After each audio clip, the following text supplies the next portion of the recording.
Hello aspirants, welcome to the UPSC Analyzer. Today we will discuss newspaper analysis dated 16th of November 2022. First news है regarding G20 summit. G20 summit Indonesia में हो रही है और इसके बाद दिसंबर 1 से जो प्रेसिडेंसी है G20 की ये आ जाएगी इंडिया के पास। प्राइम मिनिस्टर मोदी ने यहाँ पर कुछ चैलेंजेस की बात की है जो कि दुनिया यहाँ पर फेस कर रही है, जिसकी वजह से वर्ल्ड में एक हैवॉक आया हुआ है। तो यहाँ पर मेनली 3 चैलेंजेस को मेंशन किया गया है। फर्स्ट है कोविड पैंडेमिक, सेकंड है climate change and the third one is Ukraine Russia war. Prime Minister Narendra Modi said that the COVID pandemic, climate change and Ukraine conflict have together caused havoc in the world.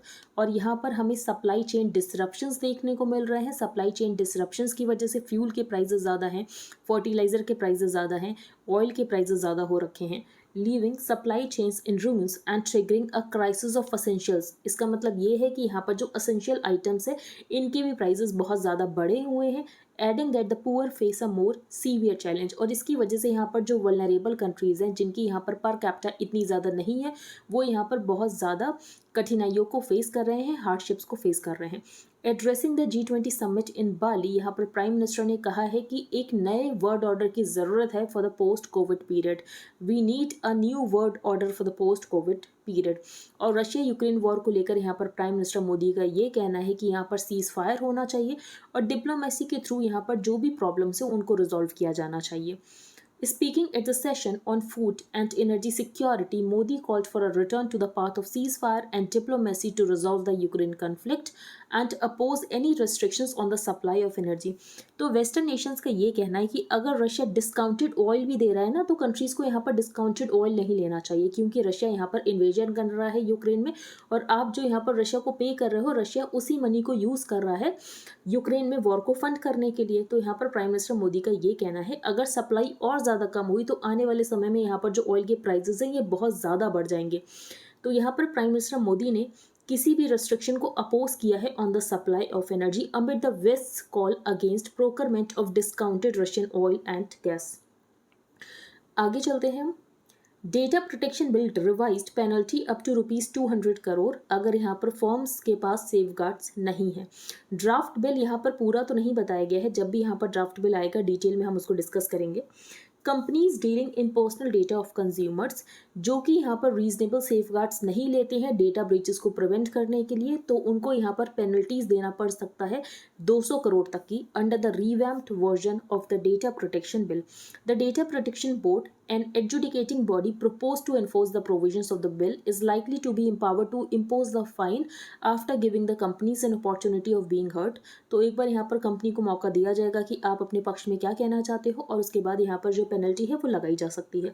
Companies failing to notify people impacted by a data breach, और अगर data breach होता है और company यहाँ पर लोगों को नहीं इन्फॉर्म करती है तो यहाँ पर 150 करोड़ का फाइन लग सकता है.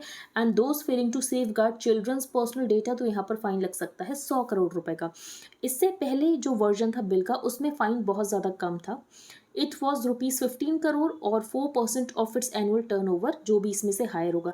तो इससे पहले यहाँ पर कम पेनल्टी थी, लेकिन यहाँ पर जो रिवैम्प्ड वर्जन है इसमें पेनल्टीज़ को इंक्रीज़ किया गया है. क्यों पेनल्टी को इंक्रीज़ किया गया है? पेनल्टी अगर इंक्रीज़ होगी तो यहाँ पर जो कंपनीज है उनमें ज़्यादा डिसिप्लिन होगा. The higher penalties being proposed now will prompt entities की यहाँ पर ये जो कंपनीज हैं ये ज़्यादा स्ट्रॉन्ग सेफगार्ड्स को बिल्ड करेंगी और डेटा को प्रोटेक्ट करेंगी और यहाँ पर एनफोर्स करेंगी फिड्यूशियरी डिसिप्लिन को. अब हम चलते हैं आगे. यहाँ पर एक वर्ड मेंशन है पसमंदा मुस्लिम्स. पसमंदा मुस्लिम्स क्या होते हैं? तो Pasmanda Muslims a Persian term meaning those who have fallen behind, जो कि यहाँ पर पीछे छूट गए हैं. It refers to Muslims belonging to the Shudra and Ati Shudra cast. तो आपको बस ये वर्ड का मतलब पता होना चाहिए कि पसमंदा मुस्लिम्स का क्या मतलब है. प्रीलिम्स में तो नहीं पूछा जाएगा, लेकिन मेंस में और आपकी अंडरस्टैंडिंग के लिए आपको इस वर्ड का मतलब पता होना चाहिए. अब हम चलते हैं आगे. Government brings listed essential drugs under price cap. तो हमने last month discuss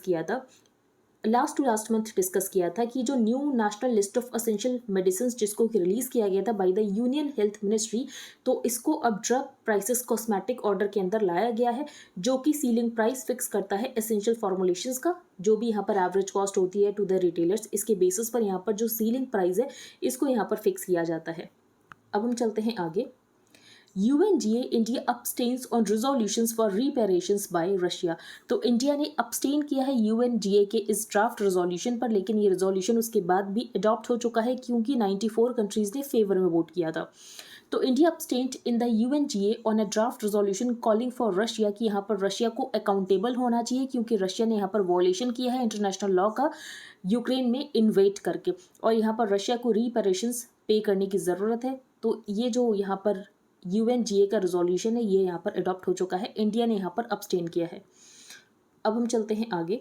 Bloom versus gloom बिल्कुल भी इंपॉर्टेंट आर्टिकल नहीं है, यहाँ पर कोई ऐसी बात मेंशन नहीं है जो कि आपको नहीं पता है। इंडियाज़ नेट ज़ीरो स्ट्रैटेजी, इसके बारे में आइडियाज़ पेज पर भी आया है, एक्सप्लेन्ड पेज पर भी आया है, हम दोनों जगह डिस्कस करेंगे इसीलिए यहाँ पर हम स्किप कर रहे हैं। नेक्स्ट है वेडिंग इन, ये हम डिस्कस करेंगे।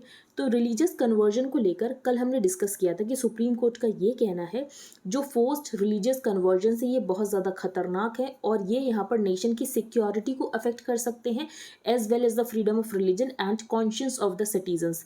फोर्स्ड रिलीजियस कन्वर्जेंस बहुत ज़्यादा डेंजरस है और ये यहाँ पर अफेक्ट कर सकते हैं सिक्योरिटी ऑफ द नेशन, इसके अलावा freedom of religion and the conscious of the citizens. The bench अर्ज द गवर्नमेंट की यहाँ पर जो गवर्नमेंट है इसको अपना स्टैंड क्लियर करने की ज़रूरत है और यहाँ पर यूनियन गवर्नमेंट क्या स्टेप्स ले रही है ऐसे फोर्स्ड कन्वर्जन को रोकने के लिए। Over the last few years, religious conversion has become a politically fraught issue. For example, आपने देखा होगा कि बहुत सारी जो स्टेट गवर्नमेंट से ये यहाँ पर लव जिहाद बिल्स लेकर आई थी जिनको यहाँ पर एंटी कन्वर्जन लॉज भी कहा गया था। When the court singles out the issue for its attention, ask what action the government proposes to take, it implies both the forced religious conversions are a significant problem और जो existing laws हैं ये insufficient है इसको deal करने के लिए। In a polarized movement, this could end up providing grist to political spectre mongering about large scale demographic change in the country, especially यहाँ पर मैरिज होती है फिर यहाँ पर कन्वर्जन किया जाता है, बेसिकली यहाँ पर जो लव जिहाद का केस बनाने की कोशिश की जाती है। आर्टिकल 25 ऑफ द कॉन्स्टिट्यूशन ये कहता है all persons are equally entitled to freedom of conscious and the right freely to profess practice and propagate religion. But at least 10 states ऐसे होंगे जिन्होंने एंटी कन्वर्जन लॉज को लेजिस्लेट कर रखा है। The claim is that legal safeguards including IPC provisions इसकी वजह से जो रिलीजियस कन्वर्जन से ये नहीं रोक पा रहे हैं। However these are loosely worded terms prone to misinterpretation, कि आप यहाँ पर ये कह रहे हो कि किसी पर्टिकुलर पर्सन का कन्वर्जन हुआ है थ्रू कोर्शन और इंटिमिडेशन, या तो उसको एल्योर किया गया है या तो यहाँ पर डरा धमका कर उसका रिलीजन कन्वर्ट किया गया है। ये टर्म्स वो बहुत ज़्यादा वेग हैं, ऐसा ऑथर का कहना है। Mass conversions in independent India, for example यहाँ पर BR अम्बेडकर जी की बात की गई है कि BR अम्बेडकर यहाँ पर बुद्धिज़्म में कन्वर्ट हो गए थे। The conversion of BR Ambedkar and over 3 lakh followers, mostly Dalits, to Buddhism in 1956, as well as the 1981 Meenakshipuram conversions when Dalit families in a Tamil Nadu village embraced Islam, लेकिन ये सिर्फ एक political revolt type का था। The current context of the conversion debate appears to be missionary activity, तो यहाँ पर जो missionary activities है जो यहाँ पर religious conversion कराते हैं Christianity में, एंड इंटर रिलीजियस मैरिजेस जिसको कि लेबल किया जाता है as love jihad. In the case of the latter बहुत सारे स्टेट्स यहाँ पर एंटी कन्वर्जन लॉज को लेकर आए हैं जो कि डिमांड करता है कि ब्राइड और ग्रूम को पहले से परमिशन लेने की ज़रूरत पड़ेगी for marriage from the district magistrate, और अगर कोई भी कंप्लेंट आती है कि कोऑर्सिव कन्वर्जन हुआ है तो बर्डन ऑफ प्रूफ यहाँ पर लाई करता है on the groom's party. In states such as UP the anti conversion law को यहाँ पर वेपनाइज किया गया है पॉलिटिकल कैंपेन्स के लिए। A judicial and judicious intervention on religious conversion, तो यहाँ पर जो जुडिशरी है उसको माइंडफुल होना चाहिए कि कॉन्टेक्स्ट क्या होना चाहिए, इसके अलावा वेग टर्मिनोलॉजी का यूज़ नहीं होना चाहिए and carefully side step prejudice, और यहाँ पर कोई भी प्रेजुडिस नहीं होना चाहिए, ये यहाँ पर ऑथर का कहना है। नेक्स्ट है I have 3 dreams for India, इसमें आपको कुछ भी इंपॉर्टेंट नहीं मिलेगा तो इस आर्टिकल को मैं स्किप कर रही हूँ। आगे हम चलते हैं द लो कार्बन पाथवे। तो इंडिया ने अपनी लॉन्ग टर्म स्ट्रैटेजी को रिलीज़ किया है, कल हमने डिटेल में कुछ पॉइंट्स तो डिस्कस किए थे, आज हम और ज़्यादा डिटेल में डिस्कस करेंगे और हम एक्सप्लेन्ड पेज पर भी सेम चीज़ डिस्कस करेंगे। India's announcement at the 26th and 27th Conference of Parties are now the pillars of its climate leadership। हमारा टारगेट ये है कि 2070 तक हमें यहाँ पर नेट ज़ीरो होना है। दिस ईयर्स COP27 जो कि इजिप्ट के शर्म अल शेख में हो रही है और इंडिया ने वहाँ पर अपना प्रोवाइड किया है लॉन्ग टर्म स्ट्रेटजी जो कि 121 पन्नों का डॉक्यूमेंट है। With this India joins the coveted list of 56 countries जिन्होंने सबमिट कर दिया है अपना long term strategy document to the United Nations Framework Convention on Climate Change. तो यहाँ पर कौन कौन से सेक्टर्स के ऊपर फोकस करने की बात की गई है। फर्स्ट, सेक्टोरल ट्रांसफॉर्मेशंस आर की। तो इंडिया का जो लॉन्ग टर्म स्ट्रैटेजी है ये प्रायोरिटाइज करता है 6 स्ट्रैटेजिक सेक्टर्स को, जिनका नाम है electricity, transport, urban, industry, carbon dioxide removal and forest. Of these electricity और इंडस्ट्री सेक्टर यहाँ पर टुगेदर अकाउंट करते हैं for over 3/4 of India CO2 emissions.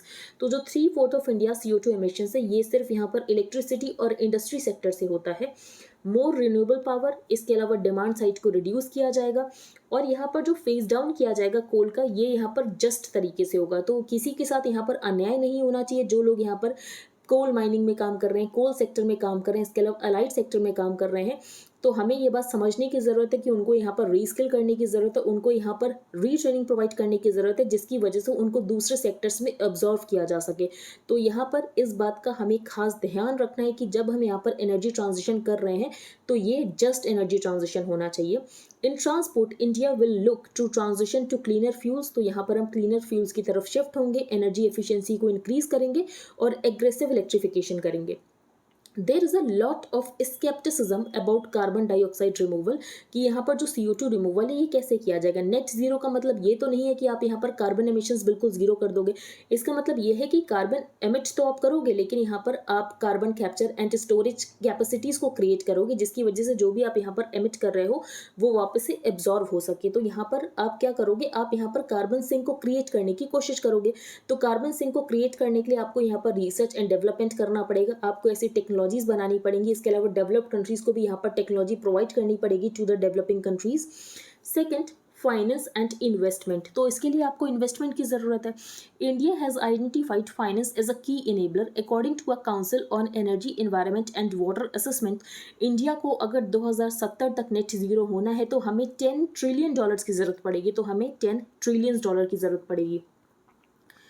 Eight the same time India must continue to push developed countries, जो कि यहाँ पर developed countries ने प्रॉमिस किया था कि वो यहाँ पर बिलियंस ऑफ डॉलर्स प्रोवाइड करेंगे। तो यहाँ पर डेवलप्ड कंट्रीज कब स्टार्ट करने वाले हैं इसको प्रोवाइड करने के लिए। Third, changes to life. Life का मतलब ये है कि यहाँ पर जो इंडिविजुअल है उसको भी अपने लेवल पर चेंज करने की ज़रूरत है। तो यहाँ पर जो इंडिविजुअल है उसको यहाँ पर माइंडफुल और यहाँ पर डेलिब्रेशन करके कंजम्पशन करने की ज़रूरत है, ना कि वो यहाँ पर माइंडलेस कंजम्पशन करे। तो यहाँ पर हर इंडिविजुअल को ये बात समझने की ज़रूरत है कि उसको यहाँ पर माइंडफुल और डेलिब्रेटिव कंजम्पशन करने की ज़रूरत है। Fourth, invest in research and innovation. India's long term strategy notes the relevance of research and innovation and identifies multiple technologies in the energy and industry sectors, जिनको कि यहाँ पर एक्सप्लोर और स्केल अप करने की ज़रूरत है। Fifth is adaptation, resilience and international cooperation. और यहाँ पर अडेप्ट करने की ज़रूरत है। अडेप्टेशन के लिए आपको यहाँ पर क्लाइमेट रेजिलियंट इंफ्रास्ट्रक्चर बनाने की ज़रूरत है, क्लाइमेट रेजिलियंट एग्रीकल्चर प्रैक्टिस करने की ज़रूरत है। The LTS emphasizes the need for strengthening basic infrastructure like irrigation systems and disaster resilient buildings, institutional infrastructure for better disaster response। और यहाँ पर जो इनकम है इसको रेज करने की ज़रूरत है, जिसकी वजह से यहाँ पर जो कैपेबिलिटीज़ हैं ये इंक्रीज हो पाएंगी इंडिविजुअल्स और कम्युनिटीज़ की to adapt to the long term impacts of the climate change. But there is a crucial element जो कि मिसिंग है इंडिया की लॉन्ग टर्म स्ट्रेटजी में। ये क्या मिसिंग है, ये है कार्बन प्राइसिंग मैकेनिज्म, जो कि मिसिंग है हमारी लॉन्ग टर्म स्ट्रेटजी में। जबकि सेंटर पहले अनाउंस कर चुकी है कि यहाँ पर हम क्रिएट करेंगे अ डोमेस्टिक कार्बन मार्केट, उसके बाद भी इसको मेंशन नहीं किया गया लॉन्ग टर्म स्ट्रेटजी डॉक्यूमेंट में। तो ये एक कमी है। अब हम आगे चलते हैं। No money for terror. तो इसके बारे में कल मैंने आपको बताया था, ये जो कॉन्फ्रेंस होने वाली है ये इंडिया में ही होने वाली है और इंडिया इसको होस्ट करेगा 18 और 19 को। तो उसके बाद जो आउटकम्स आएंगे उसको तो हम डिटेल में डिस्कस करेंगे, लेकिन यहाँ पर जो भी एक दो पॉइंट्स मेंशन है वो हम एक बार देख लेते हैं। The spectre of terrorist violence looms large over the world. Amorphous terror groups, इसके अलावा साइबर लिंक्ड मेथड्स को यूज़ किया जाता है, जो टेक्नोलॉजी है इसको यूज़ किया जाता है, ऑनलाइन रेडिकलाइजेशन होता है, ऑनलाइन प्रोपेगेंडा फैलाया जाता है। Lethal loan wolf attacks. Loan wolf attacks क्या होते हैं, जहाँ पर एक इंडिविजुअल होता है जो किसी ऑर्गेनाइजेशन का पार्ट नहीं होता है, लेकिन वो यहाँ पर टेररिस्ट एक्टिविटी करता है अकेले, वो किसी ऑर्गेनाइजेशन का पार्ट नहीं होता है, तो इसको ही कहते हैं lone wolf attacks. Are all adding to the ominous threats emanating from extremist violent elements. India has borne the brunt of terrorism. तो हमने यहाँ पर टेररिज्म के ब्रंट को बॉर्न किया है और काफ़ी ज़्यादा यहाँ पर हमें जान और माल का नुकसान हुआ है। As the world shrinks with technological and communication changes. तो यहाँ पर जो टेररिस्ट हैं वो भी इन सारी टेक्नोलॉजी का इस्तेमाल करते हैं, और अगर आपको इसको कॉम्बैट करना है तो इसके लिए इंटरनेशनल कोऑपरेशन की बहुत ज़्यादा ज़रूरत है। In this situation it is essential essential for India कि हम यहाँ पर लीड लें to bolster such efforts. Prime Minister Narendra Modi has in all his international speeches spoken at length on this कि हमें यहाँ पर international cooperation की ज़रूरत है क्रॉस बॉर्डर चैलेंजेस को कॉम्बैट करने के लिए. In the third week of November India यहाँ पर होस्ट करेगा another global conference focused only on countering financing of terrorism. तो ये नवंबर 18-19 को होगी. The global flow of funds for nefarious purposes has 3 traditional channels. तो फर्स्ट तो यहाँ पर है कि डायरेक्ट स्मगलिंग होती है of cash through international borders. दूसरा यहाँ पर हवाला नेटवर्क्स को यूज़ किया जाता है. Third banking networks including Swift. और इसके अलावा यहाँ पर वर्चुअल एसेट्स को भी यूज़ किया जाता है और वर्चुअल एसेट्स को तो ट्रेस करना पॉसिबल ही नहीं हो पाता है. To trace the history briefly यहाँ पर बात की गई है FATF की. तो FATF को यहाँ पर बनाया गया था मनी लॉन्ड्रिंग को कॉम्बैट करने के लिए. उसके बाद इसमें ऐड किया जाता है टेररिस्ट फाइनेंसिंग को और 2012 में इसमें ऐड किया जाता है कि जो फाइनेंसिंग है of proliferation of weapons of mass destruction इसको भी यहाँ पर ऐड किया जाता है. Only the FATF's grey listing did all these open terrorist activities. और जब FATF की ग्रे लिस्ट में डाला गया पाकिस्तान को उसके बाद यहाँ पर पाकिस्तान ने कुछ कदम लेना शुरू किया. The UN Security Council has sought to increase efforts against terror financing through UNSC Resolution 2462 of 2019. तो एक बार यहाँ पर कॉन्फ्रेंस हो जाएगी उसके बाद जो भी आउटकम होगा हम उसको डिटेल में डिस्कस करेंगे. बाकी FATF के बारे में आपको पता होना चाहिए. तो मैंने आपको यहाँ पर 3 पॉइंट्स बता दिए लेकिन इसके अलावा भी आपको यहाँ पर FATF के बारे में जानकारी होनी चाहिए क्योंकि FATF इंपॉर्टेंट है. फाइनेंशियल एक्शन टास्क फोर्स यहाँ पर FATF की फुल फॉर्म है और इसको बनाया गया था मनी लॉन्ड्रिंग को कॉम्बैट करने के लिए. बाद में इसमें टेररिस्ट फाइनेंसिंग को ऐड किया जाता है और 2012 में यहाँ पर WMD को ऐड किया जाता है weapons of mass destruction. Next है a better frame for us. तो इस आर्टिकल में ये बताया गया है कि जो हमारा सिनेमा है उसका जो potential as a soft power हम इसको पूरी तरीके से रियलाइज नहीं कर पाए हैं. सॉफ्ट पावर और हार्ड पावर में क्या डिफरेंस होता है? तो हार्ड पावर तो यहाँ पर मिलिट्री हो गई. हार्ड पावर का मतलब होता है कि आप यहाँ पर फोर्स का यूज़ करके कोर्शन का यूज़ करके किसी से कोई काम करा रहे हो. सॉफ्ट पावर का मतलब ये होता है कि जो सामने वाला इंसान है वो आपसे इतना ज़्यादा इन्फ्लुएंस हो चुका है या तो आपसे इतना ज़्यादा इंस्पायर हो चुका है कि आपको उसको कोर्स करने की ज़रूरत नहीं है. वो खुद से ही वही करेगा जो कि आप चाहते हो. The idea is not to force someone to do something you want him to do. तो आप यहाँ पर उसको फोर्स नहीं कर रहे हो वो काम करने के लिए जो कि आप चाहते हो कि वह व्यक्ति करे, but to make him want what you want him to do. In international relations इसको कहते हैं कि हम यहाँ पर कोर्शन से को ऑप्शन की तरफ चले गए हैं. तो यहाँ पर जो सॉफ्ट पावर में आता है मेनली यहाँ पर सॉफ्ट पावर 3 चीज़ों की वजह से आता है: culture, political values and foreign policies. If a country और इट्स पीपल आर रिगार्डेड और एडमायर्ड मोर देन अदर्स, तो यहाँ पर उस कंट्री की जो सॉफ्ट पावर है वो बहुत ज़्यादा होती है. Over time the concept has become richer. For example जो फॉरेनर्स हैं वो आपकी लैंग्वेज को लर्न करेंगे. Olympic medals the country is winning. Businesses यहाँ पर ग्लोबल होंगे. The quality of universities, the architecture और natural beauty of the country and its ancient culture and customs. तो ये सारे टूल्स हैं सॉफ्ट पावर को इनहेंस करने के लिए. If culture is a crucial ingredient, तो आप समझ सकते हो कि सिनेमा यहाँ पर कितना ज़्यादा पावरफुल टूल है सॉफ्ट पावर के लिए. Scholars have noted the significant role Hollywood has played in helping the US win the ideological battle against communism. क्योंकि यहाँ पर जो हॉलीवुड की मूवीज़ थी ये यहाँ पर डिपेक्ट करती थी कि अमेरिका की वैल्यूज़, अमेरिका में ये जो लिबरलिज्म है, अमेरिका का जो यहाँ पर फ्री मार्केट है, but America is not alone. Korean leaders in the 1990s decided कि यहाँ पर जो कोरिया है ये यूज़ करेगा अपने म्यूज़िक को to build cultural influence after the Asian financial crisis. और उसके बाद अब इसका जो रिजल्ट है that is K-pop. India produces the largest number of movies in the world annually. First, अब यहाँ पर क्या करने की ज़रूरत है कि यहाँ पर हम जो सिनेमा का पोटेंशियल है एज अ सॉफ्ट पावर हम इसको रियलाइज कर पाएँ. तो first it is important to go beyond Bollywood. This year regional cinema has grossed more than pan-Indian Hindi cinema. This very fact punctures the Mumbai-centric imagination of Indian cinema. तो सबसे पहले ये करने की ज़रूरत है.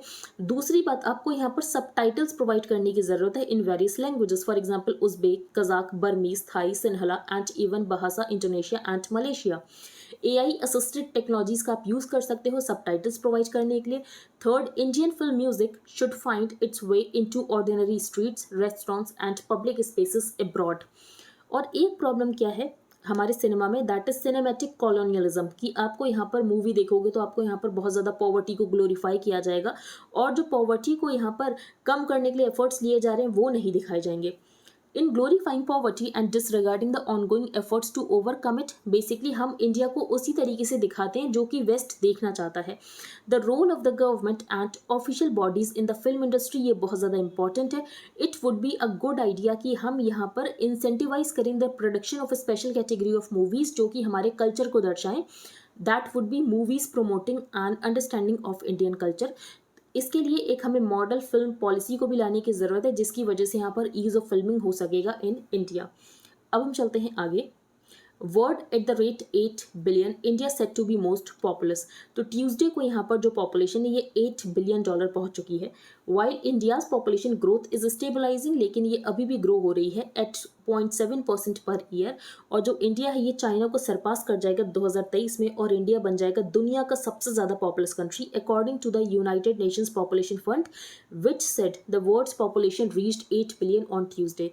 तो 8 बिलियन दुनिया की पॉपुलेशन पहुंच चुकी है ट्यूसडे को. China's population is no longer growing, और यहाँ पर जो चाइना की पॉपुलेशन है ये 2023 से डिक्लाइन होना भी स्टार्ट हो सकती है. It noted that India's fertility rate यहाँ पर 2.1 बर्थ्स पर वुमेन तक पहुँच चुका है और आने वाले समय में यहाँ पर जो फर्टिलिटी रेट है ये डिक्लाइन होगा. तो इसका मतलब ये है कि आने वाले समय में जो हमारी पॉपुलेशन है ये स्टेबल हो जाएगी और उसके बाद डिक्लाइन होना भी स्टार्ट हो जाएगी. This unprecedented growth is due to the gradual increase in human life span owing to improvements in public health, nutrition, personal hygiene and medicine. तो यहाँ पर जो पॉपुलेशन है ये इतनी ज़्यादा क्यों है, तो सबसे बड़ा रीज़न ये है कि यहाँ पर जो हेल्थ फैसिलिटीज़ है ये इम्प्रूव हुई है जिसकी वजह से यहाँ पर लोगों का लाइफ स्पैन इम्प्रूव हुआ है. It is also the result of high and persistent levels of fertility in some countries. और फर्टिलिटी वहाँ पर ज़्यादा होती है जिस कंट्री में डेवलपमेंट नहीं होता है. तो जिस कंट्री में भी आपको डेवलपमेंट नहीं मिलेगा उस कंट्री का फर्टिलिटी रेट आपको ज़्यादा मिलेगा. The UN said while it took the global population 12 years to grow from 7 billion to 8 billion, तो यहाँ पर 1 बिलियन ऐड होने में 12 साल लगे, 7 से 8 बिलियन ऐड होने में 12 साल लगे. And it will take approximately 15 साल अंटिल 2037 जब यहाँ पर पॉपुलेशन हो जाएगी 9 बिलियन. तो आप समझ सकते हो कि 7 बिलियन से 8 बिलियन पहुँचने में 12 साल लगे, लेकिन 8 बिलियन से 9 बिलियन पहुँचने में लग रहे हैं 15 साल. तो इसका मतलब ये है कि जो ग्लोबल पॉपुलेशन का ग्रोथ रेट है ये यहाँ पर स्लो हो रहा है. Countries with the highest fertility levels tend to be those countries जहाँ पर lowest income per capita है. तो जिस कंट्री में डेवलपमेंट नहीं होगा उस कंट्री का फर्टिलिटी रेट आपको हमेशा ज़्यादा मिलेगा. The world population prospects 2022 released in July of this year put India's की जो population estimated that is 1.412 billion this year, और चाइना की जो थी दैट वाज 1.426 बिलियन.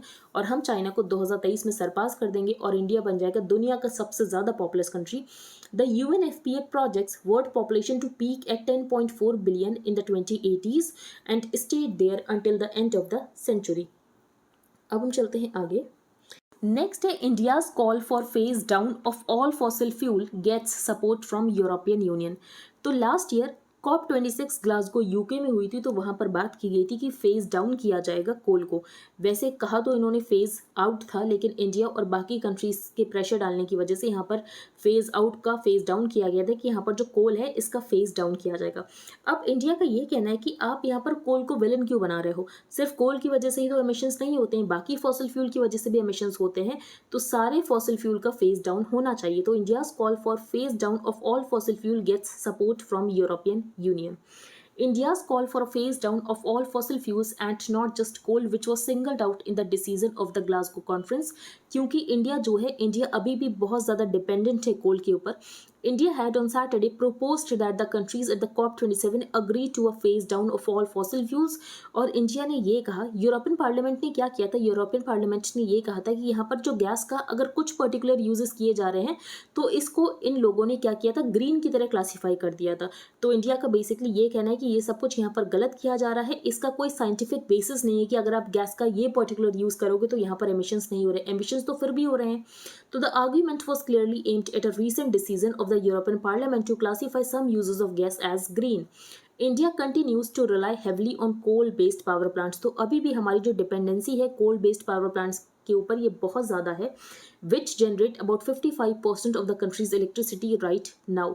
तो इंडिया और बाकी कंट्रीज के यहाँ पर प्रेशर डालने की वजह से यहाँ पर जो फेज आउट है इसको एमेंड किया गया था और इसको फेज डाउन किया गया था कि यहाँ पर जो कोल है इसको फेज डाउन किया जाएगा। However, in a bid to neutralize some of the negative attention it attracts on its use of coal, this year India ने यहाँ पर डिसाइड किया कि इंडिया यहाँ पर पुश करेगा for the phase down of all fossil fuels. तो यहाँ पर सारे ही फॉसिल फ्यूल्स का फेज डाउन होना चाहिए, सिर्फ यहाँ पर कोल को ही क्यों सिंगल आउट किया जा रहा है। अब हम चलते हैं आगे। अगर आपको इंडियन एक्सप्रेस के हाईलाइटेड पोर्शन की पीडीएफ चाहिए plus static portion related to every topic, तो आपको हर टॉपिक का डिटेल में स्टैटिक पोर्शन मिलेगा। तो अगर आप इसको बाय करना चाहते हो तो ये आपको कॉस्ट करेगा 100 रुपीज़ पर मंथ। इसके लिए आपको क्या प्रोसीजर फॉलो करना है, तो सबसे पहले आपको अपने टेलीग्राम अकाउंट का एक यूज़र नेम रखना है, then you have to change your privacy settings. For that आपको सेटिंग्स में जाना है, then privacy and security, then groups and channels, who can add me to the group chats, वहाँ पर आपको एवरीबडी चूज करना है। You can pay via UPI to the mentioned UPI ID, and then you have to send payment proof along with your Telegram user ID to the mentioned email ID. Second programme है current affairs mentorship programme, जिसमें current affairs को detail में cover किया जा रहा है। आपको in depth understanding मिलेगी। करंट अफेयर्स को सेवरल सोर्सेज से कवर किया जा रहा है, जो भी सोर्सेज यूपीएससी के लिए रेलेवेंट है उनसे करंट अफेयर्स को कवर किया जा रहा है। आपको लेक्चर्स मिलेंगे ऑन एवरीडे बेसिस, आपको डेली पीडीएफ्स मिलेंगी, आपको डेली क्विजेस मिलेंगे, पर्सनल डाउट क्लियरिंग सेशंस होंगे, आप मुझसे ऑन कॉल बात कर सकते हो। जो स्टैटिक पोर्शन करंट अफेयर्स से रिलेटेड होगा उसको डिटेल में कवर किया जाएगा, और ये सीरीज आपके प्रीलिम्स के लिए भी यूजफुल रहेगी एंड आपके मेंस के लिए भी यूजफुल रहेगी। इसका प्राइस है 2000 रुपीज़ पर मंथ। अगर आप इंटरेस्टेड हो then you can make payment via UPI to the mentioned UPI ID, and then you have to send your name, email ID, mobile number proof of payment to the mentioned email ID. Wait for some time to get added to the premium group, जहाँ पर आपको daily link मिलेंगे for the videos. तो जो second program है current affairs mentorship programme, इसमें बहुत ज़्यादा कॉम्प्रहेंसिव तरीके से कवर किया जा रहा है। अब हम चलते हैं आगे। इकॉनमी पेज पर आप देख सकते हो कोई भी इंपॉर्टेंट न्यूज़ नहीं है। यहाँ पर MCLR SBI ने हाइक कर दिया है, ये न्यूज़ हमारे एग्जाम में नहीं पूछी जा सकती है। इसके अलावा मास ले ऑफ हमें देखने को मिल रहा है। फॉर एग्जांपल मेटा ने यहाँ पर काफ़ी जॉब से लोगों को बाहर निकाला। उसके बाद हमने ट्विटर का देखा। इसके अलावा और भी कंपनीज है जो कि सोच रही हैं कि यहाँ पर उनको काफ़ी लोगों को जॉब से निकालना है। ऐसा क्यों कर रही हैं कंपनीज, क्योंकि यहाँ पर ये है कि आने वाले समय में रिसेशन आ सकता है। तो यहाँ पर ग्लोबल इकॉनमी स्लो डाउन में जा रही है, जिसकी वजह से यहाँ पर कंपनीज जो है लोगों को जॉब से निकाल रही हैं। अब हम चलते हैं आगे। 9 Russian banks open special vostro accounts for rupee trade. तो रशिया के साथ हम रुपी रूबल ट्रेड कर रहे थे, तो ऐसे में यहाँ पर रशियन बैंक्स ने वॉस्त्रो अकाउंट्स खोले थे। अब जो रशिया है हमें ज़्यादा एक्सपोर्ट कर रहा है, लेकिन हम तो रशिया को ज़्यादा एक्सपोर्ट नहीं कर पा रहे हैं। फॉर एग्जांपल रशिया से हम यहाँ पर क्रूड ऑयल ले रहे हैं, रशिया से हम यहाँ पर फर्टिलाइजर्स ले रहे हैं। तो रशिया से हम अब तक $20 बिलियन का ले चुके हैं, और रशिया को हमने कितना एक्सपोर्ट किया है, लेस देन $1 बिलियन। तो रशिया के पास जो वॉस्ट्रो अकाउंट में इतना ज़्यादा रुपी पड़ा हुआ है, रशिया उसका करेगा क्या। The RBI has allowed the special Vostro accounts to invest the surplus balance in Indian government securities, जिसकी वजह से ये जो नया अरेंजमेंट है ये यहाँ पर ज़्यादा पॉपुलर हो सके। अब हम चलते हैं आगे। नेक्स्ट है attempt number 3 for Artemis 1 with promise of new space age. तो यहाँ पर आर्टेमिस 1 मिशन की बात की गई है। आर्टेमिस मिशन नासा का है and it is touted as the next generation of the lunar exploration and is named after the twin sister of Apollo from Greek mythology. Artemis is also the goddess of the moon. तो ये fact आपको पता होना चाहिए। Artemis programme का तो M क्या है आर्टेमिस प्रोग्राम का, तो नासा यहाँ पर एम कर रहा है कि नासा यहाँ पर लैंड करेगा humans on the moon by 2024, और इसके अलावा यहाँ पर first women and first person of the colour, तो इसको भी यहाँ पर लैंड किया जाएगा ऑन द मून। इसके अलावा और कौन कौन सी एजेंसीज इन्वॉल्व है, तो कनाडा की एजेंसी इन्वॉल्व है, यूरोप की एजेंसी इन्वॉल्व है एंड जाक्सा इन्वॉल्व है जो कि जापान की एजेंसी है। Other space agencies are also involved in the Artemis program. The first one is Canadian Space Agency, second one is European Space Agency, and the third one is Japan Aerospace Exploration Agency, that is JAXA. अब हम यहाँ पर discuss करते हैं कि यहाँ पर क्या लिखा हुआ है। Artemis 1 is seen as the first step into that new space age in the missions to follow human beings will go back to the moon, और यहाँ पर ज़्यादा लंबी ल्यूनर स्टेज होंगी and assess the potential of the moon. क्या हम यहाँ पर इसको लॉन्च पैड की तरह यूज़ कर सकते हैं for explorations into deep space. While the mission objectives of Artemis 1 itself are humble, it is only a lunar orbiter mission, even though unlike most orbiter missions, इसका यहाँ पर return to earth target भी है।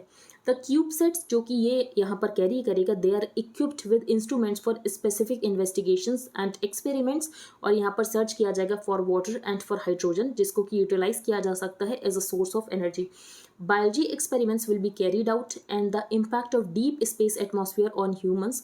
तो इसके लिए यहाँ पर जो डमी पैसेंजर्स है उनके ऊपर इन्वेस्टिगेट किया जाएगा ऑन बोट ओरायन. अब हम चलते हैं आगे. Road to net zero status. तो इंडिया ने अपना लॉन्ग टर्म स्ट्रेटजी डॉक्यूमेंट दिया है. लॉन्ग टर्म स्ट्रेटजी डॉक्यूमेंट में यहाँ पर किसके ऊपर फोकस किया गया था वो सब हम पहले देख चुके हैं, लेकिन यहाँ पर एक दो पॉइंट्स और डिफरेंट है जो कि हम देख लेते हैं. In a 121 page document India listed some of the measures. For example हम इलेक्ट्रिसिटी और ट्रांसपोर्ट सेक्टर्स को डीकार्बोनाइज करेंगे, अपने अर्बन स्पेसेस को यहाँ पर रीडिज़ाइन करेंगे, एनर्जी और मटीरियल एफिशिएंसी को इंक्रीज करेंगे, फॉरेस्ट को रीवाइटलाइज करेंगे, and a push for climate oriented research and development. तो हम यहाँ पर R&D में इन्वेस्ट करेंगे for climate oriented research. The context under the 2015 Paris agreement, countries को यहाँ पर दो तरीके के क्लाइमेट एक्शन प्लान्स देने होते हैं. एक होता है शॉर्ट टर्म जिसको कि कहा जाता है नेशनली डिटरमाइंड कॉन्ट्रीब्यूशंस, और दूसरा यहाँ पर होता है long term. The short term climate action plans also called nationally determined contributions. तो ये यहाँ पर सबमिट करने होते हैं हर 5 साल में विद स्पेसिफिक एक्शंस की आप यहाँ पर क्या करने वाले हो 5 या 10 साल के पीरियड में. The NDCs of all countries currently contain the actions जो कि वो यहाँ पर 2030 तक लेने वाले हैं. For developed countries, NDCs must include specific emission reduction targets for the year 2030. Every subsequent NDC, next one is due in 2025. तो ये यहाँ पर progression होता है from the existing NDC. तो जो भी आपका यहाँ पर existing NDC है आप इसमें कुछ updation करते हो. In its NDC, India has promised 3 main targets for 2030. तो हमने अपने NDC में यहाँ पर 3 main targets को announce किया था. फर्स्ट है 45% reduction in emission intensity from 2005 levels, 50% share of renewables in electricity generation, और यहाँ पर 2.5 से लेकर 3 बिलियन टन तक हम यहाँ पर एडिशनल कार्बन सिंक क्रिएट करेंगे थ्रू फॉरेस्ट. तो यहाँ पर COP26 में ही प्राइम मिनिस्टर ने पंचामृत का टारगेट दिया था. Apart from NDCs, Paris agreement यहाँ पर कंट्रीज को ये कहता है कि आपको अपने लॉन्ग टर्म स्ट्रेटजीज को भी सबमिट करना पड़ेगा कि आपके यहाँ पर लॉन्ग टर्म प्लान क्या है एमिशन को रिड्यूस करने के लिए. There is no particular time frame for which these long term strategies have to be prepared. लेकिन यहाँ पर generally understood है कि यहाँ पर ये जो plans हैं ये middle of the century तक के लिए हैं. In the run up to last year's climate change conference in Glasgow, countries also announced target years for achieving net zero. For example, India का target year है 2070, developed countries का यहाँ पर target year है 2050 और China का है 2060. India's strategy, तो यहाँ पर इंडिया की क्या स्ट्रेटजी, हम यहाँ पर 2070 तक नेट जीरो कैसे होंगे. तो इंडिया यहाँ पर 5 सेक्टर्स में ज़्यादा इंटरवेंशन करने वाला है जो कि है energy and electricity, transport, urban design, industries and forestry.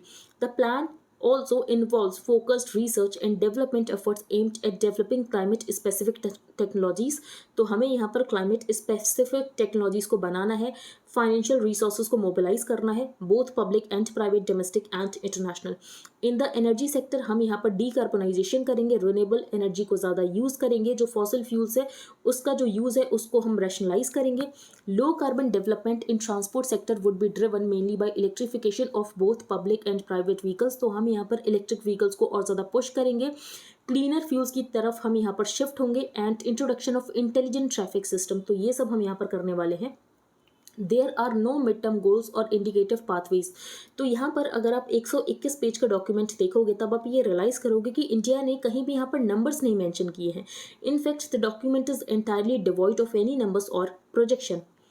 Agriculture missing. तो एग्रीकल्चर को हमने क्यों नहीं इंक्लूड किया है, क्योंकि एग्रीकल्चर हमारे लिए बहुत ज़्यादा सेंसिटिव सेक्टर है.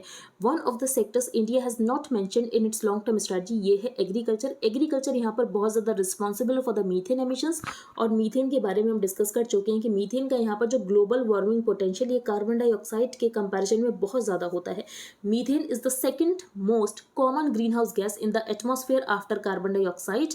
That is because methane is far more dangerous than carbon dioxide. और यहाँ पर जो मीथेन का ग्लोबल वार्मिंग पोटेंशियल ये CO2 से बहुत ज़्यादा होता है. मीथेन का जो एमिशन है इसको रिड्यूस करना ज़्यादा आसान है, क्योंकि मीथेन एक सेक्टोरल गैस है. यहाँ पर आपको सिर्फ कुछ ही सोर्सेज मिलेंगे एमिशन के. The good thing is that unlike CO2 methane is largely a sectoral gas. इसीलिए इसका जो रिडक्शन करना है ये ज़्यादा आसान है, क्योंकि इसके कुछ ही सोर्सेज हैं एमिशन के. However methane emission is a sensitive issue for India, क्योंकि यहाँ पर जो मीथेन एमिट होती है ये ज़्यादातर एमिट होती है एग्रीकल्चर की वजह से. For example paddy crops in standing water, for example and belching of cattle, and India has the world's largest population of. तो ये यहाँ पर हमारे लिए बहुत ज़्यादा सेंसिटिव एरिया है, तो इसको हमने यहाँ पर टच नहीं किया है लॉन्ग टर्म स्ट्रेटजी डॉक्यूमेंट में. That is why India did not even join a global coalition on methane reduction. तो मीथेन रिडक्शन को लेकर जो यहाँ पर ग्लोबल कोलिशन थी, इंडिया ने उसको भी ज्वाइन नहीं किया गया था, जो कि ग्लासगो में ग्लोबल मीथेन प्लेज हुई थी. Carbon removal technology, the net zero status can be achieved only जब यहाँ पर एमिशंस ऑफसेट होंगे कार्बन सिंक को क्रिएट करके. तो एमिशंस को अगर हम ऑफसेट करेंगे by absorption of green house gases, तभी हम यहाँ पर नेट जीरो अचीव कर सकते हैं. Emissions can be reduced significantly, लेकिन यहाँ पर एमिशंस जीरो नहीं हो सकते हैं. The balance would have to be offset through various kind of carbon capture and storage technologies. तो हमें यहाँ पर carbon capture and storage technologies को लेकर रिसर्च एंड डेवलपमेंट करने की जरूरत है. बाकी यहाँ पर जो टेक्नोलॉजीज हैं वो यहाँ पर डेवलप्ड कंट्रीज को, डेवलपिंग कंट्रीज को प्रोवाइड करने की जरूरत है. India's long term strategy talked about the use of such technologies but didn't rely on them in any big way. 2070 तक अगर एमिशंस को हमें नेट जीरो बनाना है तो हमें रिलाई करना पड़ेगा on carbon capture and storage technology and negative emissions technologies, तभी हम इस गोल को अचीव कर पाएंगे. रिसर्च एंड डेवलपमेंट में हमें इन्वेस्ट करना पड़ेगा क्लाइमेट स्पेसिफिक टेक्नोलॉजीज के, for example CCS, biofuels, smart grid, solar photovoltaics, energy storage and other, तभी हम अपने नेट जीरो गोल को अचीव कर सकते हैं. It has provided a non exhaustive list of technologies जिसमें हमें इंटरनेशनल सपोर्ट की ज़रूरत है. तो बेसिकली हमें डेवलप्ड कंट्रीज़ के सपोर्ट की ज़रूरत है. Under the international climate change framework, developed countries mandated हैं कि डेवलप्ड कंट्रीज टेक्नोलॉजी प्रोवाइड करेंगे टू द डेवलपिंग कंट्रीज़ की. यहाँ पर जो डेवलप्ड कंट्रीज़ है ये यहाँ पर टेक्नोलॉजी ट्रांसफर करेंगे to the developing countries. Next PKK और कुर्दिस्तान वर्कर्स पार्टी. तो कोड्स के बारे में हमने पहले भी डिस्कस किया था कि कोड्स कौन है. They are a major ethnic group who live in the mountainous geocultural region known as Kurdistan, जो कि extend करता है from southeastern Turkey in the west to northwestern Iran in the east and from northern Iraq and northern Syria in the south to Armenia in the north. तो यहाँ पर जो curds हैं इनकी डिमांड है कि इनको यहाँ पर एक अलग कंट्री चाहिए कुर्दिस्तान. तो इनकी डिमांड ये है कि इनको यहाँ पर अलग कंट्री चाहिए, जिसकी वजह से ये यहाँ पर टर्की के ऊपर अटैक करते रहते हैं. और अभी जो रीसेंट अटैक हुआ है इस्तांबुल में, तो यहाँ पर टर्की की सरकार का ये कहना है कि ये यहाँ पर कर्ड्स लोगों ने ही किया है. स्ट्रगल फॉर अ होमलैंड, तो ये काफ़ी पुराना इनका स्ट्रगल है. The Kurds are often described as the world's largest stateless ethnic group. At the Versailles peace conference after world war first, the Kurdish Ottoman diplomat Mehmed Sharif Pasha proposed borders of a new Kurdistan, जो कि cover कर रहा था of modern Turkey, Iraq and Iran. उसके बाद यहाँ पर क्या करता है, टर्की यहाँ पर नेगोशिएट कर लेता है with the allied powers, and in 1923 जो ट्रीटी ऑफ लूजर्न होती है ये ओवरटोक कर देती है ट्रीटी ऑफ सेवरस को, और जिसकी वजह से यहाँ पर ये जो आइडिया होता है सेल्फ गवर्निंग कुर्दिस्तान का, ये यहाँ पर एंड हो जाता है. तब से ही इनकी डिमांड चली आ रही है कि इनको यहाँ पर एक अलग कंट्री चाहिए कुर्दिस्तान नाम का. Over the following decades the Kurds made repeated attempts at establishing a de facto Kurdistan, जिसकी वजह से ये यहाँ पर अटैक करते रहते हैं टर्की के ऊपर. 1978 में मार्क्सिस्ट रिवॉल्यूशनरी यहाँ पर एक पार्टी फॉर्म करते हैं जिसका नाम है PKK with the aim of setting up an independent Kurdistan. तो यहाँ पर इनका एम ये है कि इनको यहाँ पर एक नया कंट्री सेट करना है जिसका नाम होगा Kurdistan. The cease fire collapsed, तो यहाँ पर सीज फायर भी होता है PKK और टर्की के बीच में, लेकिन सीज फायर कोलैप्स हो जाता है after Turkey joint the war against the Islamic state in 2015. और यहाँ पर जो टर्की है ये स्टार्ट कर देता है बॉम्ब करना PKK टारगेट्स इन इराक.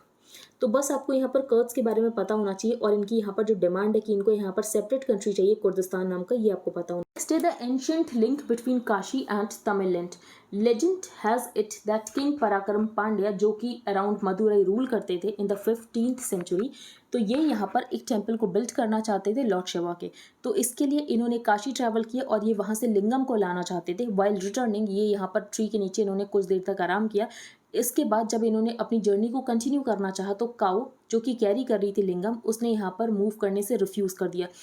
तब यहाँ पर ये जो पराक्रम पांड्या राजा थे इनको यहाँ पर रियलाइज़ हुआ कि लॉर्ड की यहाँ पर विश है कि यहाँ पर ही लिंगम को इंस्टॉल किया जाए. उसके बाद ये वहाँ पर ही लिंगम को इंस्टॉल कर देते हैं. A place that came to be known as Shivakasi. For devotees who could not visit Kashi, the Pandyas had built the Kashi Vishwanthar temple in what is today Tenkasi in southwestern Tamil Nadu, close to the state's border with Kerala. Some 2400 people from Tamil Nadu will be taken to Varanasi in groups for visits. अब इसका यहाँ पर क्या importance है कि यहाँ पर लोगों को लेकर जाया जाएगा, इसकी वजह से यहाँ पर जो ट्रेडिशंस है नॉर्थ और साउथ के कल्चरल ट्रेडिशंस, यहाँ पर जो शेयर्ड हेरिटेज है ये इंक्रीज होगा. The broader objective is to bring the two knowledge and cultural traditions closer, create an understanding of our shared heritage and deepen the people to people bond between the regions. तो यहाँ पर ये जो demarcation है north south, ये सब हमें खत्म करने की जरूरत है और यहाँ पर एक शेयर्ड कल्चर को क्रिएट करने की जरूरत है. This is in sync with the national education policy 2020 जो कि एम्फेसाइज करती है और नर्चरिंग अ जनरेशन जो कि मॉडर्न हो and in sync with the 21st century mindset. लेकिन यहाँ पर जो रूट्स हैं वो होने चाहिए in the Indian culture and ethos. एक बार हम रिवाइज करते हैं जो भी हमने रीच किया. तो फर्स्ट पेज पर हमने रीच किया था अबाउट G20. तो प्राइम मिनिस्टर मोदी ने यहाँ पर मेंशन किया है कि कोविड पैंडेमिक, क्लाइमेट चेंज और यूक्रेन कन्फ्लिक्ट की वजह से यहाँ पर हैवॉक इन द वर्ल्ड हो रखा है. जो सप्लाई चेन है ये यहाँ पर डिसरप्ट हो रखी हैं. तो यहाँ पर ज़रूरत है एक नए वर्ल्ड ऑर्डर की. नए वर्ल्ड ऑर्डर में यहाँ पर सप्लाई चेन डिस्ट्रप्शन से हमें डील करना है. जो फूड फ्यूल के प्राइसेस बहुत ज़्यादा हो रखे हैं, हमें इसको टैकल करना है. और यहाँ पर रशिया से जो यहाँ पर वेस्टर्न कंट्रीज़ ने सेंक्शन लगा रखे हैं कि आप यहाँ पर रशिया से ट्रेड मत करो. अगर हम रशिया से ट्रेड नहीं करेंगे या रशिया का कोई ऑयल नहीं लेगा तो बेसिकली यहाँ पर सप्लाई और ज़्यादा कम हो जाएगी, जिसकी वजह से जो फ्यूल के प्राइसेस है वो और ज़्यादा ऊपर चले जाएंगे. फिर यहाँ पर हमने डिस्कस किया डेटा प्रोटेक्शन बिल रिवाइज्ड. तो यहाँ पर जो पेनल्टी है वो 200 करोड़ की भी हो सकती है अगर फर्म्स के पास यहाँ पर एडिक्वेट सेफगार्ड्स नहीं है. फिर यहाँ पर हमने पसमंदा मुस्लिम्स के बारे में डिस्कस किया. तो बैकवर्ड मुस्लिम्स के लिए रेफर किया जाता है पसमंदा मुस्लिम्स. अब हम आगे चलते हैं. UNGA में एक रिजोल्यूशन यहाँ पर इंट्रोड्यूस किया गया था. रिजोल्यूशन ये था कि जो रशिया है उसको यहाँ पर पे करना पड़ेगा क्योंकि रशिया ने यहाँ पर वॉल्यूशन किया है इंटरनेशनल चार्टर का यूक्रेन में इन्वेट करके. तो India abstained in the UNGA on a draft resolution calling for Russia to be held accountable for violations of international law by its invasion of Ukraine and requiring Moscow कि यहाँ पर Moscow को reparations देने पड़ेंगे to keep for damages, loss and injury resulting from the war. तो यहाँ पर Ukraine को जो भी नुकसान हुआ है तो रशिया को यहाँ पर reparations पे करने पड़ेंगे. तो यहाँ पर इंडिया ने तो abstain ही किया है. यहाँ पर हमने डिस्कस किया एंटी कन्वर्जन लॉस के बारे में. I have 3 dreams for India, इसमें कुछ भी इंपॉर्टेंट नहीं था. लॉन्ग स्ट्रैटेजी डॉक्यूमेंट के बारे में हमने डिटेल में डिस्कस किया कि हम यहाँ पर कौन से सेक्टर्स के ऊपर फोकस करने वाले हैं और 2070 तक अगर हमें यहाँ पर नेट ज़ीरो होना है तो हमें किसके ऊपर फोकस करने की ज़रूरत है. फिर हमने यहाँ पर डिस्कस किया कि यहाँ पर काउंटरिंग फाइनेंसिंग ऑफ टेररिज्म की जो कॉन्फ्रेंस है इंडिया उसको होस्ट करने वाला है. तो इंडिया यहाँ पर फोकस करेगा कि जो मनी लॉन्ड्रिंग है ये यहाँ पर खत्म होनी चाहिए, जो टेररिस्ट फाइनेंसिंग है ये यहाँ पर खत्म होनी चाहिए. नेक्स्ट ये है कि जो इंडिया का सिनेमा है तो सिनेमा को हम यूज़ नहीं कर पा रहे हैं एज अ सॉफ्ट पावर. तो जो सिनेमा का पोटेंशियल है हम इसको पूरी तरीके से रियलाइज़ नहीं कर पा रहे. सॉफ्ट पावर क्या होता है? सॉफ्ट पावर यहाँ पर 3 चीज़ों की वजह से आता है: culture, political values and foreign policies. Word at the rate 8 billion. तो यहाँ पर जो वर्ल्ड की पॉपुलेशन ये 8 बिलियन पहुँच चुकी है ट्यूसडे को. तो ये हमें कैसे पता चला? तो ये हमें UN से पता चला है according to the United Nations population fund. अब हम चलते हैं आगे. तो इंडिया का बेसिकली ये कहना है कि आप कोल को सिंगल आउट क्यों कर रहे हो? अगर यहाँ पर फेस डाउन करना है तो सारे फॉसिल फ्यूल्स को फेस डाउन करने की ज़रूरत है क्योंकि यहाँ पर सारे फॉसिल फ्यूल की वजह से एमिशन होता है. फिर हमने यहाँ पर डिस्कस किया वॉस्ट्रो अकाउंट के बारे में. देन आर्टेमिस मिशन के बारे में. आर्टेमिस नासा का मिशन है लेकिन बाकी एजेंसीज भी involve, for example Canada, Europe and चाक्सा. Road to net zero emissions. तो यहाँ पर हमने एग्रीकल्चर सेक्टर को इन्वॉल्व नहीं किया क्योंकि एग्रीकल्चर सेक्टर बहुत ज़्यादा हमारे लिए सेंसिटिव है. हमें पता है कि मीथेन एमिशंस एग्रीकल्चर से होते हैं लेकिन हम इसको लेकर कुछ कर नहीं सकते हैं. फिर PKK और कर्दिस्तान वर्कर्स पार्टी. तो हमने यहाँ पर कर्द्स के बारे में डिस्कस किया जो कि मेजर एथनिक ग्रुप है और इनकी यहाँ पर डिमांड है कि इनको एक सेपरेट कंट्री चाहिए, कर्दिस्तान नाम का. The ancient link between Kashi Tamil Nadu. तो यहाँ पर जो भी इंपॉर्टेंट था हमने डिस्कस कर लिया है. तो आई होप आपको सब कुछ क्लियर हो गया हो. अगर आपका कोई भी डाउट हो तो आप टेलीग्राम ग्रुप पर पोस्ट कर सकते हो. If you liked the video then please like, share and subscribe. Thank you and have a nice day.